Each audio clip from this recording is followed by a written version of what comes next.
Turabashuhuje, murakoze kubana natwe, dukomeje gusoma Bibiliya, tugeze mu butumwa bwiza uko bwanditswe na Mariko, turi ku gice cya 4, umugani w'umubibyi. Yongera kwigishiriza mu kibaya cy'inyanja, abantu benshi cyane bateranira aho ari, aricyo cyatumye yikira mu bwato bwari mu nyanja abwicaramo, abantu bose bari mu kibaya cyayo. Abigishiriza byinshi mu migani, akibigisha arababwira ati nimwumve, umubibyi yasohoye imbuto, akibiba zimwe zigwa mu nzira, inyoni ziraza zirazitoragura, izindi zigwa ku kara kadafite ubutaka bwinshi, uwo mwanya ziramera kuko ubutaka atari burebure, ariko izuba rivuye ziraraba, kandi kuko zitari zifite imizi ziruma. Izindi zigwa mu mahwa, amahwa araruka araziniga, ntizera imbuto. Izindi zigwa mu butaka bwiza ziramera, zirakura zera imbuto, kandi imwe ibyara 30, indi 60, indi 100, bityo bityo. Arababwira ati ufite amatwi niyumve. Yiherereye, abari kumwe nawe n'abo 12 bamusobanuza iby'uwo mugani. Arabasubiza ati mwebweho mwahawe kumenya ubwiru bw'ubwami bw'Imana, ariko abo hanze byose babibwirirwa mu migani, ngo kureba babirebe ariko be kubibona, no kumva babyumve ariko be kubisobanukirwa, ngo ahari badahindukira bakababarirwa ibyaha byabo. Arababaza ati mbese ko mutazi iby'uwo mugani, indi migani yose muzayimenya mute? Umubibyi ni ubiba ijambo ry'Imana. Izo mu nzira aho iryo jambo ribwa, abo nibo bamara kumva, uwo mwanya Satani akaza agakuramo iryo jambo ryabibwe muri bo. N'izibibwe ku kara nabo ni uko, iyo bumvise iryo jambo uwo mwanya baryemera banezerewe, ariko kuko batagira imizi muri bo, bakomera umwanya muto. Iyo habayeho amakuba cyangwa kurenganywa bazira iryo jambo, uwo mwanya birabagusha. Abandi bagereranywa n'izibibwa mu mahwa, abo nibo bumvise iryo jambo, maze amaganya y'isi n'ibihendo by'ubutunzi n'irari ryo kwifuza ibindi, iyo binjiye mu mutima biniga iryo jambo ntiryere. Kandi abagereranywa na za zindi zabibwe mu butaka bwiza, abo nibo bumva iryo jambo bakaryemera.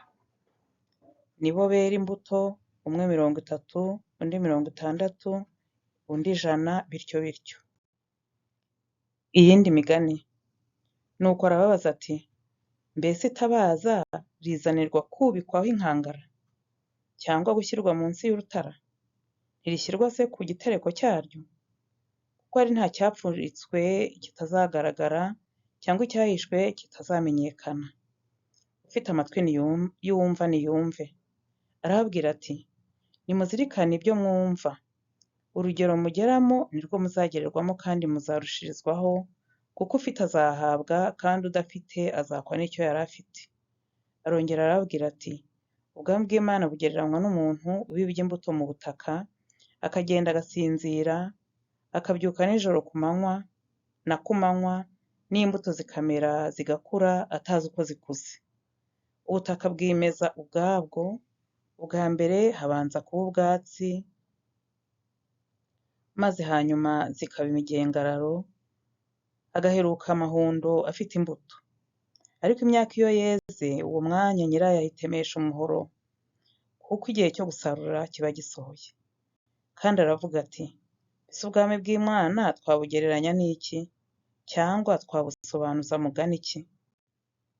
Bwagereranywa n'akabuto ka sinapi, kuko iyo gatewe mu butaka, nubwo ari gato, hanyuma y'imbuto zose zo mu isi, karakura kakaba igiti kinini, kakaruta imboga zose, kakagaba amashami manini, maze inyoni zo mu kirere zikarika ibyari mu gicucu cyacyo.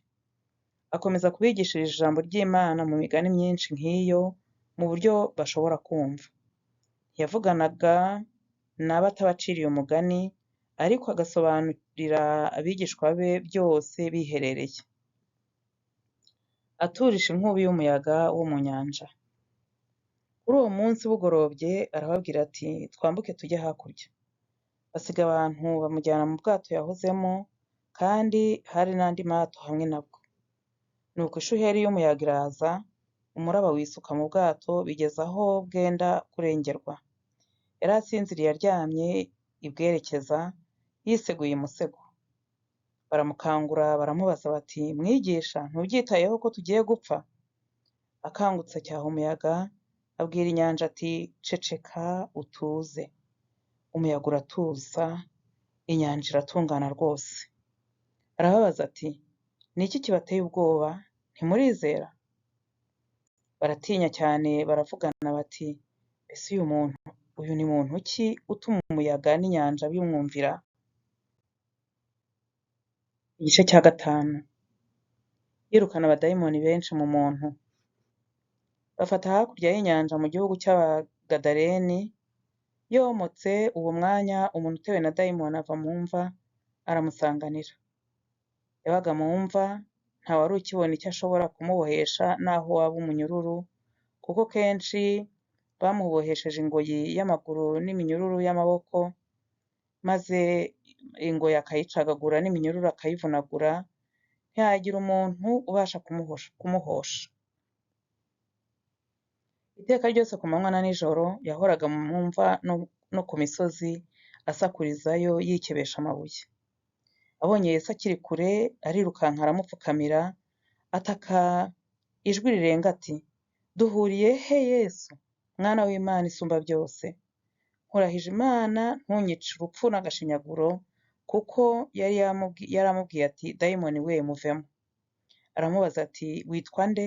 Undi ati, "Ingabo ni ryo zina ryanjye, kuko turi benshi." Aramwinginga cyane ngo atabirukana muri icyo gihugu. Kuri uwo musozi hari umugana w'ingurube nyinshi zirisha, nuko baramwinginga bati, "Twoherereze muri ziriya ngurube tuzinjiremo." Arabakundira.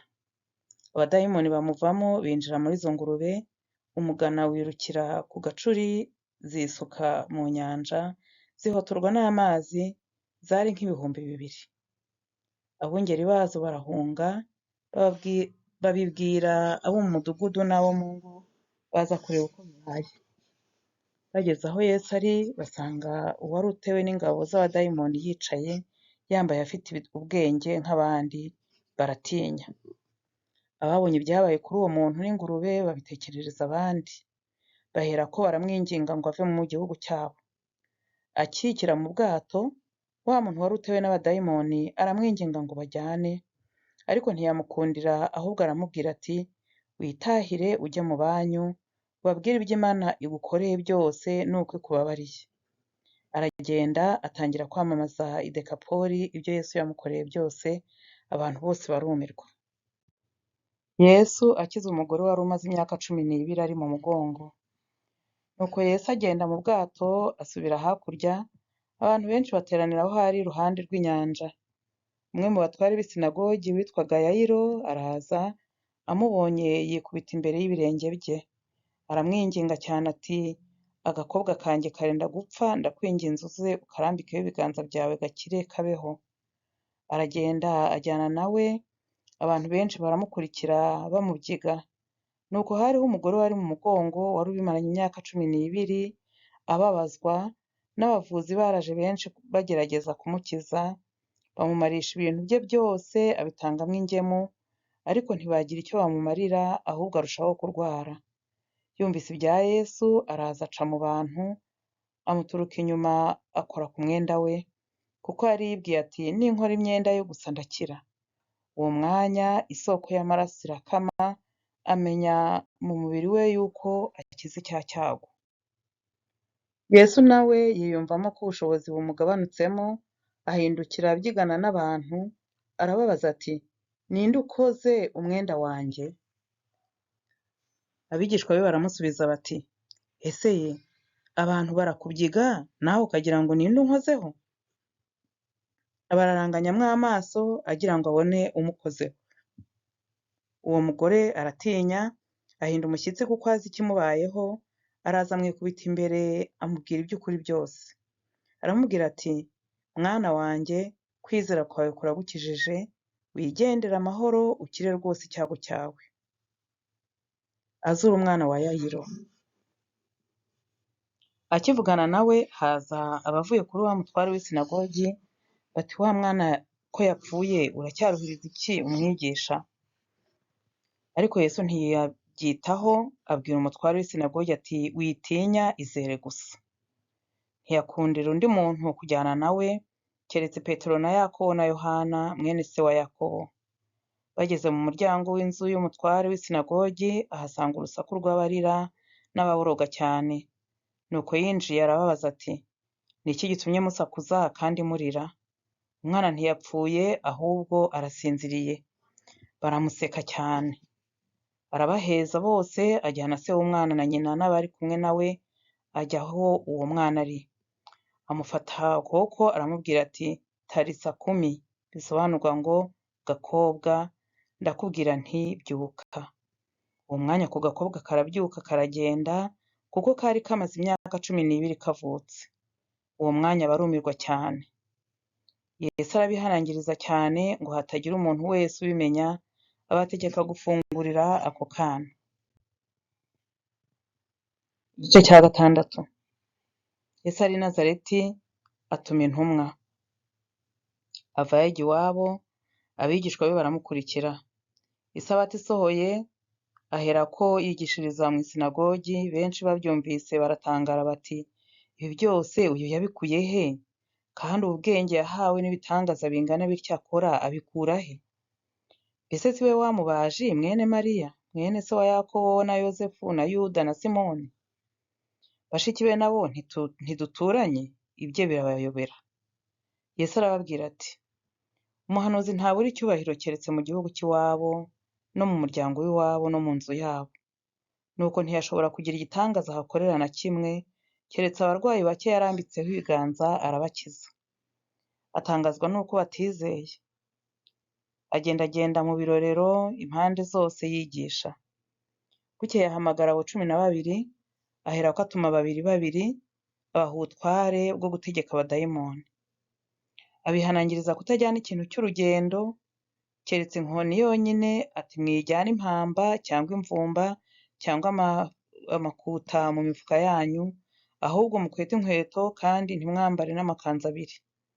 Kandi arababwira ati inzu yose muzacumbikamo abe ariyo mugumamo mugeze aho muzayicumbukuriramo.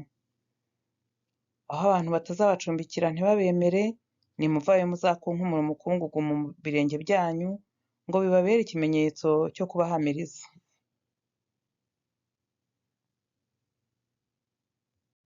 Nuko baragenda bigisha abantu ngo bihane, birukana abadayimoni benshi, basiga amavuta abarwayi benshi barakira. Herode yica Yohana umubatiza. Nuko umwami Herode arabyumva, kuko izina rya Yesu ryamamaye, aravuga ati Yohana umubatiza yazutse, nicyo gituma akora ibyo bitangaza. Ariko abandi baravuga bati ni Eliya, abandi bati ni umuhanuzi nk'abandi bahanuzi. Ariko Herode abyumvise aravuga ati Yohana naciye igihanga niwe wazutse. Kuko Herode ubwe yari yaratumye ngo bafate Yohana, aramuboha amushyira mu nzu y'imbohe ku bwa Herodiya wari mukamwene se Filipo, kuko Herode yari yamucyuye. Kandi Yohana yari yarabwiye Herode ati amategeko ntiyemera ko ucyura mukamwene so. Nicyo cyatumye Herodiya amuhigira, ashaka kumwica ntiyabona uburyo, kuko Herode yatinyaga Yohana, azi ko ari umukiranutsi wera, aramurinda. Ndetse Herode amwumvise akora byinshi amwumvira anezerewe. Noneho uburyo buraboneka ku munsi wo kwibuka kuvuka kwa Herode, ararika abatware be n'abatwara ingabo n'abakire b'i Galilaya ngo baze mu birori. Umukobwa wa Herodiya araza arabyina, Herode n'abashyitsi be baramushima. Umwami niko kubwira uwo mukobwa ati nsaba icyo ushaka cyose ndakiguha. Aramurahira ati icyo nsaba cyose ndakiguha, mbona nuba umugabane wa 2 w'ubwami bwanjye. Arasohoka abaza nyina ati nsaba iki? Aramusubiza ati saba igihanga cya Yohana umubatiza. Muri ako kanya agaruka aho umwami ari n'ingoga, aramusaba ati ndashaka kumpa nonaha igihanga cya Yohana umubatiza ku mbehe. Umwami arababara cyane, ariko kuko yarahiriye imbere y'abasangira na we, ananirwa kukimwima. Nuko uwo mwanya atuma umusirikari, amutegeka kuzana igihanga cya Yohana. Aragenda agicira mu nzu y'imbohe, akizana ku mbehe, agiha uwo mukobwa, na we agishyira nyina. Abigishwa be babyumvise baraza, bajyana umubyimba bawushyira mu mva. Yesu ahaza abantu 5,000. Nuko intumwa ziteranira aho Yesu ari, zimubwira ibyo zakoze byose n'ibyo zigishije. Arazibwira ati, muze mwenyine ahiherereye, aho abantu bataba muruhuke hato, kuko hari benshi banyuranamo, bikaba ari urujya n'uruza, babura uko barya. Bagenda mu bwato, bajya aho abantu bataba ngo biherere. Ariko babonye bagenda, benshi barabamenya, bava mu midugudu yose, birukanka baca iy'ubutaka babatangayo. Yomotse abona abantu benshi bimutera impuhwe, kuko bari bameze nk'intama zitagira umwungeri, aherako abigisha byinshi. Nuko umunsi ukuze, abigishwa be baramwegera bati, dore aha ntihagira abantu, none umunsi urakuze. Basezerere bajye mu ngo no mu birorero by'impande zose, bihahire ibyo kurya. Arabasubiza ati, mube ari mwe mubagaburira. Baramubaza bati, tugende tugure imitsima y'idenariyo 200 tuyibahe barye? Na we arababaza ati, mufite imitsima ingahe? Mujye kureba. Babimenye baramusubiza bati, ni 5 n'ifi 2. Abategeka ko bicara mu bwatsi butoshye, bigabanyijemo inteko. Bicara imirongo, hamwe 100, ahandi 50, batyo. Yenda iyo mitsima 5 n'izo fi 2, arararama, areba mu ijuru, arabishimira, amanyagura imitsima, ayiha abigishwa be, nabo bayishyira abantu, n'izo fi 2 azibagaburira bose. Bose bararya barahaga, bateranya ubuvungukira bw'imitsima n'ubw'ifi, bwuzura intonga 12. Abariye iyo mitsima bari abagabo 5,000. Yesu agendesha amaguru hejuru y'amazi. Uwo mwanya ahata abigishwa be ngo bikire mu bwato bamubanzirize hakurya i Betsaida, asigara asezerera abantu. Amaze kubasezerera, aragenda azamuka umusozi ajya gusenga. Bumwiriraho, ubwato bumaze kugera mu nyanja imuhengeri, naho we akiri mu butaka wenyine. Abonye ko bananiwe kuvugama kuko umuyaga waturutse imbere, mu nkoko aza aho bari, agendesha amaguru hejuru y'inyanja, asa n'ushaka kubanyuraho. Ariko bamubonye agendesha amaguru hejuru y'inyanja, batekereza ko ari umuzimu, barataka, kuko bose bari bamubonye bagakuka imitima. Aherako arababwira ati, nimuhumure, ni jye mwitinya. Aratambuka ajya mu bwato barimo, umuyaga uratuza. Barumirwa cyane, kuko batari basobanukiwe n'ibya ya mitsima, kandi imitima yabo yari ikinangiwe. Akiza abarwayi benshi. Nuko bamaze gufata hakurya, bagera imusozi mu gihugu cy'i Genezareti, batsikaho, bacyomoka aho bamenya Yesu. Birukanka impande zose muri icyo gihugu cyose, batangira guheka abarwayi mu ngobyi, babazererana aho bamwumvise. Naho yajyaga hose, ari mu birorero cyangwa mu midugudu cyangwa mu ngo, bashyiraga abarwayi mu maguriro, bakamwinginga ngo nibura abemerere gukora ku ncunda z'umwenda we gusa. Abazikozeho bose bagakira. Murakoze, reka turekere aha, tuzakomeza ejo. Imana ibahe umugisha.